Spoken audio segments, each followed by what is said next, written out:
My marriage cracked when she demanded a hall pass to sleep with her gym trainer for personal growth.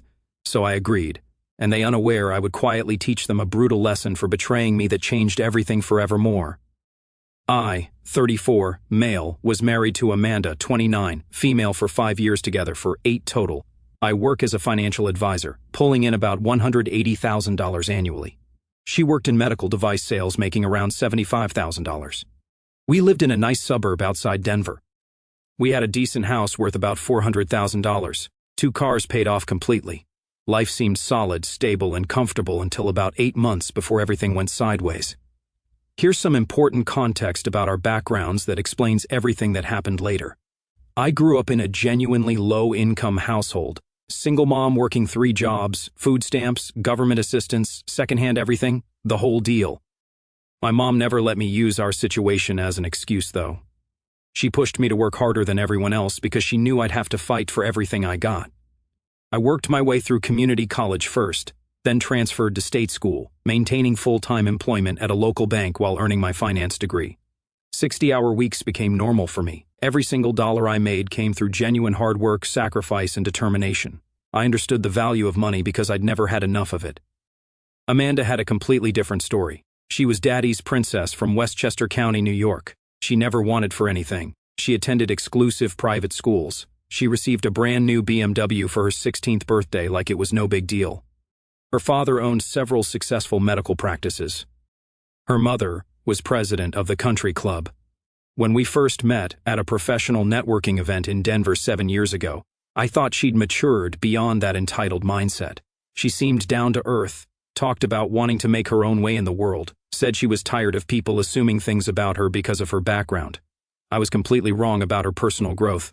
The problem started innocently enough when her friend Brittany joined this exclusive fitness studio called Elevate. It had a $300 monthly membership limited to only 50 members, with an extensive waiting list and everything. The place was designed to be intimidating. All black and gold decor, intimidating equipment, personal trainers who looked like fitness models. Amanda absolutely had to have it immediately. Not because she genuinely cared about fitness, she hadn't exercised regularly in her entire adult life, could barely run a mile, but because it was expensive, exclusive, and all the right people belonged there. All the successful women in town work out there, she explained when she first brought it up. It's incredible networking opportunities. Think about the connections I could make. Networking, sure. I should have seen through this immediately, but I was trying to be supportive. Within 2 weeks of joining, she became completely obsessed with her assigned personal trainer, Ryan. Week 1, Ryan is so motivating and inspiring. He really understands my fitness goals and where I want to be physically. Week 2, Ryan says I have natural athletic ability that most people never develop. He's designing a completely custom program specifically for my body type. Week 3, Ryan thinks I should seriously consider competing in fitness competitions. He sees genuine potential in me that I never knew I had. The guy was manipulating her emotions perfectly, using classic sales techniques, and she was completely falling for every word. She started purchasing ridiculously expensive workout outfits, $200 sports bras, $300 leggings, designer sneakers that cost more than my monthly car payment. She began getting professional manicures before every single session, spending an hour on her makeup for the gym, meal prepping these elaborate Instagram-worthy lunches that took 3 hours to prepare and photograph properly. But here's what really started to infuriate me. She began treating me like her personal bank account with legs attached. Babe, can you cover the grocery bill this week? I spent slightly more than expected on supplements Ryan specifically recommended for my fitness goals. Honey, my car payment didn't go through automatically. Can you transfer me some money immediately so I don't get charged fees? I was literally funding her trainer fantasy while she texted this guy constantly about nutrition optimization and muscle activation techniques and proper form analysis. Real subtle stuff there. She'd be on her phone texting him during dinner, during movies, even during conversations with my family. 2 months later, Amanda started acting completely different in ways that were impossible to ignore. She became significantly more secretive with her phone, always keeping it face down, taking it to the bathroom with her, sleeping with it under her pillow. She started taking dramatically longer to prepare for gym sessions. What used to be a quick change into workout clothes became an hour-long process involving multiple outfit changes, elaborate hairstyling, and enough makeup for a photo shoot. She began coming home late from the gym on a regular basis. because Ryan supposedly wanted to discuss her progress and plan her nutritional strategy after their scheduled appointments ended. The biggest red flag was when she started buying new underwear, expensive lacy stuff that she'd never worn for me. When I asked about it, she claimed it was for confidence during workouts and feeling good about herself. Sure, Amanda, really believable. Last Tuesday evening, she made dinner reservations at Fleming's, our anniversary restaurant, where we'd celebrated every major milestone in our relationship. Major red flag right there. She only suggested expensive restaurants when she wanted something significant, usually something that was going to cost me money or cause me stress. We arrived at the restaurant, and she was acting nervous, fidgety, kept checking her phone and reapplying her lipstick. She'd clearly rehearsed what she was going to say. "Baby, I've been thinking seriously about our relationship lately," she began, using that fake, vulnerable tone she always employed when requesting money or permission for something expensive. "Oh, really? What about it specifically? I love you tremendously more than anything, but I feel like we're stuck in this comfortable rut. Like we're so settled and domestic that maybe we're not growing as individuals anymore. We're becoming complacent." I set down my $50 steak and looked at her directly. "What exactly are you getting at here?" I was reading this fascinating article about how some couples do temporary separations to rediscover themselves personally, not breaking up permanently or anything dramatic like that. Just exploring what's available out there. Making sure we're together because we genuinely choose to be, not simply because it's convenient and easy and we're scared of being alone. Exploring what's out there, I repeated slowly. She leaned forward eagerly, eyes bright with excitement like she was describing a vacation, like a hall pass situation. Just once. Each one weekend to be with someone else, get it completely out of our system. Experience something different. Then come back stronger than ever. Lots of couples do it, and it saves their marriages. And you have someone specific in mind already? She actually blushed. Legitimately blushed like a teenager with a crush. Well, Ryan and I have developed this incredible connection over the past few months. It's purely physical attraction. It wouldn't mean anything emotional whatsoever. You could pick absolutely anyone you want. What about that woman from your office, Sarah? She's really attractive and obviously interested in you. Sarah, my project manager, who Amanda had despised since the day we met, called her cheap-looking and desperate for male attention because Sarah wore makeup to work and didn't dress like a suburban soccer mom. Amanda had spent years making snide comments about Sarah's appearance, her ambition, her success. I sat back and studied my wife carefully across the table. This woman I'd been financially supporting for years, whose gym membership I was paying for, whose trainer fantasies I was funding, whose credit card bills I was covering. She wanted explicit permission to sleep with her trainer while I continued paying for the privilege of being married to her. The audacity was breathtaking. "You know what?" I said calmly, keeping my voice level. "Sure, let's do it." Her face absolutely lit up like Christmas morning. "Really? Oh my goodness, you're amazing. This is going to be so good for us. When should we do this?" "Next weekend works perfectly for me."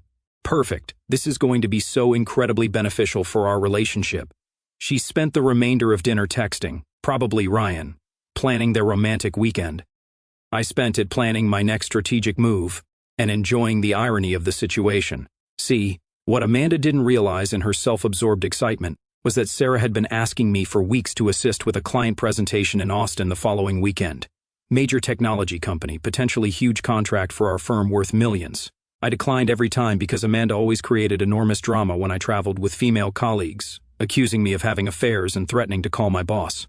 But now I had a hall pass, official permission to spend a weekend with another woman. Friday morning, I was loading my truck for the Austin trip when Amanda bounced downstairs wearing a brand new workout outfit that probably cost more than most people's monthly rent. "Have an amazing weekend, baby. I'm getting my nails done professionally this morning.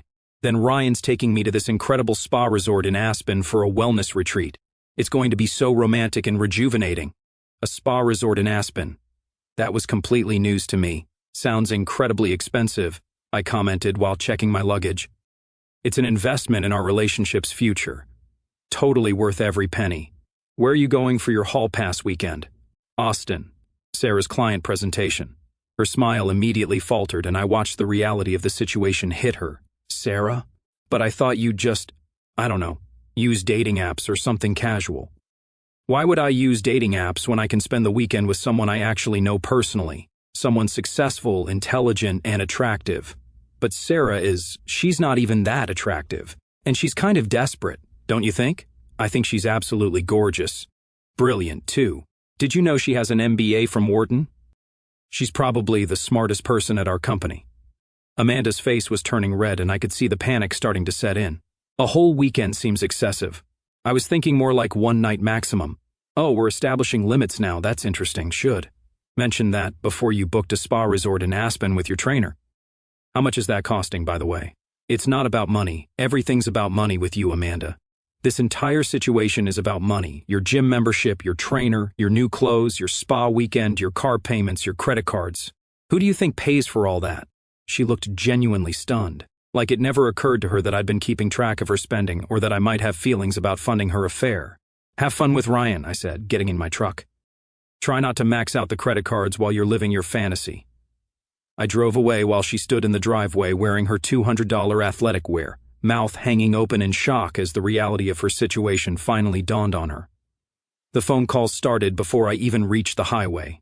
My phone was buzzing constantly, lighting up the dashboard like a Christmas tree. By the time I arrived at Denver International Airport, I had 23 missed calls and 45, increasingly frantic text messages. We need to set clear boundaries. A weekend is way too much. I changed my mind completely. This isn't what I meant. Sarah is a predator. She's always wanted you. If you do this, we're finished. I'm calling my lawyer. This is emotional abuse. You're manipulating me. I turned off my phone and boarded the plane to Austin, enjoying the peace and quiet for the first time in months. Sarah met me at baggage claim, looking professional as always. Perfectly fitted blazer, crisp dress pants, hair pulled back in a sophisticated bun. Ready to land this account? She asked with a confident smile. Absolutely. Let's make some money. Here's the important thing that I need to emphasize. Sarah is a complete professional in every sense of the word. We worked diligently on our presentation. We presented effectively to the client. We closed a $2.3 million deal that would generate significant revenue for our company. We celebrated with the entire team at a nice steakhouse, discussed strategy and future opportunities, then returned to our separate hotel rooms like the mature adults we both are. Nothing inappropriate happened because we're both professionals who understand boundaries and workplace ethics. But I made sure to post several strategic photos on my social media accounts. Skyline shot from the plane, Austin bound, big presentation today. 2 coffee cups at dinner, celebrating success with the team. Hotel pool at sunrise, early morning swim before the big presentation. Airport departure lounge, another successful business trip. When I finally turned my phone back on Saturday evening after our celebration dinner, it was complete chaos. 67 missed calls, 156 text messages, 34 voicemails. My phone was so hot from the constant notifications that I could barely hold it. The highlights from Amanda. Meltdown. How could you do this to me? I'm driving to Austin right now. Sarah is ruining our marriage. I never went to Aspen. Ryan canceled on me. This is all your fault. You planned this. I'm calling my dad. I'm calling your boss. You're having an affair. Wait, what? Ryan canceled? According to her increasingly frantic messages, Ryan had gotten weird and uncomfortable when she tried explaining the hall pass situation to him. Turns out he thought their flirting was just good customer service designed to keep clients happy and paying their monthly fees. When she showed up at his apartment Friday night, expecting their romantic weekend getaway, he was genuinely confused and uncomfortable with the situation. I don't date clients, he told her firmly. It's unprofessional and against company policy. Besides, I'm engaged to my college girlfriend. Engaged? The guy was engaged, and had been the entire time Amanda had spent Friday night alone in a cheap hotel room she'd booked in Denver. Not Aspen. Couldn't afford Aspen without access to my credit cards.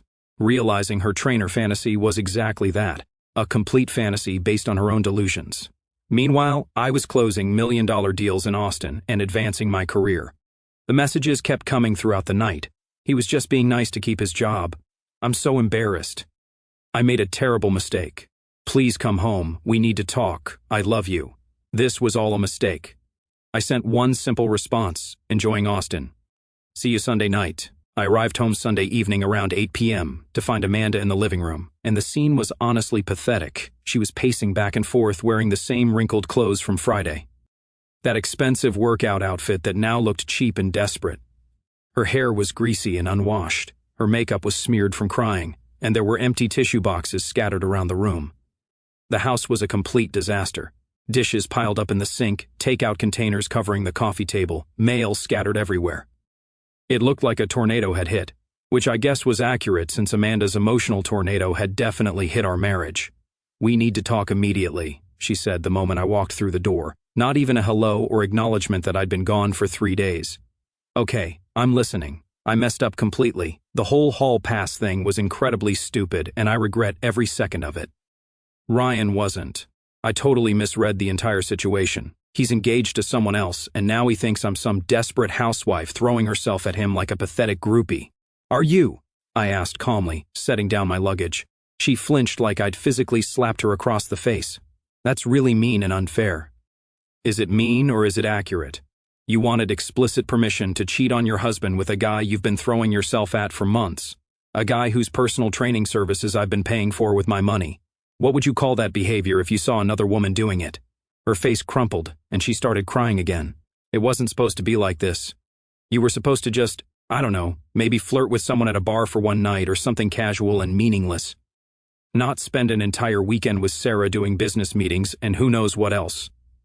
"Why not Sarah?" "Because she actually wants you. This is completely different than what I had planned." "How exactly is it different?" "Because Ryan doesn't actually want me," she screamed, finally admitting the truth out loud. There it was, the brutal honesty I'd been waiting 3 days to hear. She wanted to sleep with her trainer, but keep me as the financial and emotional safety net. Keep me paying her bills, funding her lifestyle, supporting her dreams and fantasies, while she played out her sexual fantasy with a man who saw her as nothing more than a monthly membership payment. When her plan didn't work out according to her delusional expectations, she expected me to come running back home, grateful and relieved that she decided to settle for boring, reliable, financially stable me. "You're absolutely right about that," I said calmly, not raising my voice. "Ryan doesn't want you. He never wanted you romantically. But Sarah might actually want me. And you know what? That feels pretty amazing after years of being taken for granted and treated like a walking ATM. Did you sleep with her?" The question came out as a whisper. "That's none of your business." "It absolutely is my business. I'm your wife. My wife who asked for a hall pass. Remember? My wife who wanted to spend the weekend having sex with her trainer in Aspen. You don't get to establish rules and boundaries now that your plan has completely backfired on you." She started crying harder. That ugly crying where your face gets all red and blotchy and your nose runs uncontrollably. "I'm sorry. I'm so incredibly sorry. It was a terrible mistake. I was bored and stupid and entitled, and I honestly don't know what I thought was going to happen. Can we just pretend this never happened and go back to the way things were?" "No." "What do you mean, no?" "I mean, no. We absolutely cannot forget this happened. You showed me exactly who you really are, Amanda. Someone who'd risk our marriage for a sexual fantasy. Someone who sees me as a bank account with benefits attached instead of a human being worthy of respect. Someone who thinks so little of our relationship and our marriage vows that she'd casually ask permission to cheat like she was asking to borrow the car. She kept crying, begging, promising to quit the gym immediately, to cut up all her credit cards, to never mention Ryan's name again, to be a better wife, to appreciate me more. The promises kept flowing like water, but I was completely done listening to her desperate bargaining. "I want a divorce. You can't be serious about that. I've never been more serious about anything in my entire life. This marriage is over." The divorce process was extremely ugly, drawn out, and expensive for both of us. Amanda fought everything tooth and nail, refusing to accept responsibility for what had happened. She hired some aggressive lawyer that her father recommended and paid for. Probably cost him $50,000 in legal fees before it was over. Her strategy was to claim that I'd manipulated her, that I'd emotionally abused her by allowing her to embarrass herself with Ryan, and that I'd deliberately set her up to fail so I could have an excuse to leave the marriage. It was complete nonsense. But her lawyer pushed the narrative hard. They tried to paint me as a controlling husband who had isolated Amanda from her friends, monitored her spending, and then manipulated her into asking for a hall pass so I could justify having an affair with my coworker. The irony was incredible. I was being accused of financial abuse by a woman whose lifestyle I'd been completely funding for years. Fortunately, my evidence was rock solid. I had screenshots of text messages where she explicitly requested hall passes, detailed records of her gym expenses on our joint credit cards, her increasingly desperate and abusive messages from that weekend in Austin, and comprehensive documentation of all her spending that I'd been covering without complaint. My lawyer organized everything into a timeline that clearly showed Amanda's escalating obsession with her trainer and her calculated request for permission to cheat. The real game changer came during the discovery phase when we had to disclose all financial information completely and transparently. That's when Amanda learned some critically important things about our finances that I'd never bothered to mention during our marriage, mostly because she'd never shown any interest in our actual financial situation beyond having access to spend money, like the fact that I'd been putting money aside for years in separate investment accounts she didn't know existed. I'd been automatically transferring money from each paycheck into retirement accounts, emergency funds, and long-term investments. While she was spending money on gym memberships and designer clothes, I was building wealth, like the fact that our house was only in my name because I'd bought it 2 years before we got married, and she'd never contributed a single dollar to the mortgage payments, property taxes, or home improvements. She'd been living in my house rent-free for 5 years while contributing nothing to the equity, like the fact that most of our assets were legally mine because I acquired them before our marriage or through my separate income. The cars, the furniture, the electronics, the investment accounts. Almost everything of value belonged to me individually. "What do you mean I'm not entitled to half of everything?" she screamed at her lawyer during one heated meeting. I wasn't supposed to overhear, but I could clearly hear through the thin office walls. Colorado follows equitable distribution principles, but most of these assets were acquired before marriage or through his separate income, her lawyer explained with obvious patience wearing thin. The gym membership, the car payments he made for you, the credit card debt you accumulated, that's not marital property. That's spousal support he was voluntarily providing during the marriage. Amanda's face went completely white as the financial reality finally hit her. She was about to learn what life looked like without someone bankrolling her entitled lifestyle, and the lesson was going to be harsh and immediate. The gym membership was the first casualty. Can't afford $300 monthly when you're facing mounting legal bills and looking at your actual take-home salary without someone else subsidizing your lifestyle. Amanda called the gym crying, begging them to freeze her membership or offer a payment plan. They refused. Elevate was exclusive precisely because they didn't need to accommodate people who couldn't afford their services. Ryan apparently felt uncomfortable about the whole situation and requested that she be assigned to a different trainer. The gym management, not wanting drama, simply suggested she might be happier at a different facility. Translation: get lost. Then the lease on her BMW had to be terminated early with significant penalties. She tried to negotiate with the dealership, claiming financial hardship, but luxury car dealers don't typically show sympathy for people who can no longer afford luxury items. She ended up with a 10-year-old Honda Civic that her father grudgingly co-signed for. Next went all the designer clothes. Amanda spent weeks posting designer workout outfits on various resale apps, trying to recoup some money. Those $300 leggings. She was lucky to get $50 for them. The $200 sports bras sold for $20 each. It was a harsh lesson in depreciation. The expensive dinners and spa treatments disappeared overnight. No more weekly manicures, no more monthly facials, no more $100 dinners just because she felt like it.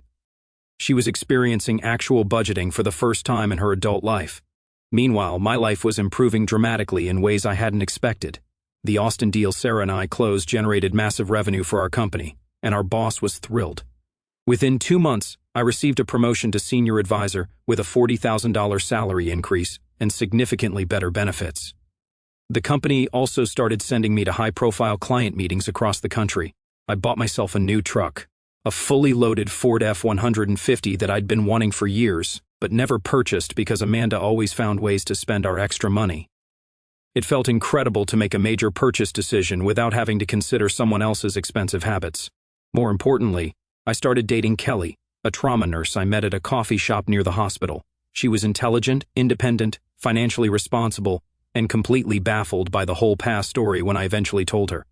"If I wanted to be with someone else, I'd break up with you first," she said matter-of-factly. "That's how normal, mature people handle attraction to other people. You don't ask for permission to cheat and then get upset when your partner actually uses that permission." Revolutionary concept, right? A woman who understood basic respect and communication. 6 months after our divorce was finally finalized and all the paperwork was signed, I received a call from an unknown number while I was finishing up some client paperwork at the office. I almost didn't answer it, but something made me pick up. It was Amanda, and she sounded completely broken and defeated. Mike, it's me. What do you want, Amanda? I kept my voice neutral and professional. I need help desperately. I'm in really bad trouble. She sounded genuinely broken, defeated, like someone who'd finally run out of options and was facing reality for the first time. I almost felt sorry for her. Almost. My dad finally cut me off financially, she continued, her voice shaking. He said I'm 30 years old and need to figure out my own life without family money constantly bailing me out. He's tired of my poor decisions and he wants me to learn independence. I can't afford my apartment anymore. The rent is due tomorrow and I don't have it. So get a roommate, move somewhere cheaper or get a second job, I suggested matter-of-factly. I tried everything, but medical device sales isn't exactly booming right now, especially for someone with my recent performance numbers. My sales have been absolutely terrible since everything happened with us. I can't focus on work. I keep thinking about how stupid I was and how I destroyed the best thing in my life for a fantasy that wasn't even real. There was a long, awkward pause where I could hear her crying softly on the other end of the line. I've been sleeping on Brittany's couch for 3 weeks now, but she's kicking me out tomorrow because her boyfriend is moving in and they need the space. I literally don't know what to do or where to go. I have nowhere else to turn. Have you considered moving back home with your parents? They said no. My dad is serious about the tough love approach this time. He said if I can't afford to live independently, then I need to make different choices, but he's not going to keep enabling my poor decision-making by rescuing me every time I mess up. I had to admit her father was finally showing some backbone. Better late than never. I know I messed up beyond belief, she continued, desperation creeping into her voice. I know I was entitled and selfish, and I took you completely for granted for years. You were the best thing in my life, and I threw it all away for a stupid fantasy that existed only in my own head. I'm sorry. I'm so incredibly, desperately sorry for everything. Okay, I appreciate the apology. I was wondering, could you maybe help me out financially just temporarily until I get back on my feet? I know it's a huge thing to ask considering everything that happened, but I literally have nowhere else to turn. No one else will help me. I sat there in my new truck in the parking lot of the restaurant where Kelly and I had just finished a wonderful dinner, celebrating her promotion to head nurse. I was listening to my ex-wife beg me for money. The same woman who'd asked for permission to cheat on me with her trainer, who'd tried to take half my assets in our divorce, who'd called me manipulative and emotionally abusive when her plan backfired spectacularly. The irony was almost too perfect to be real. You know what, Amanda? I actually have a great idea for you. Really? Oh my goodness. Thank you so much. I knew you'd understand.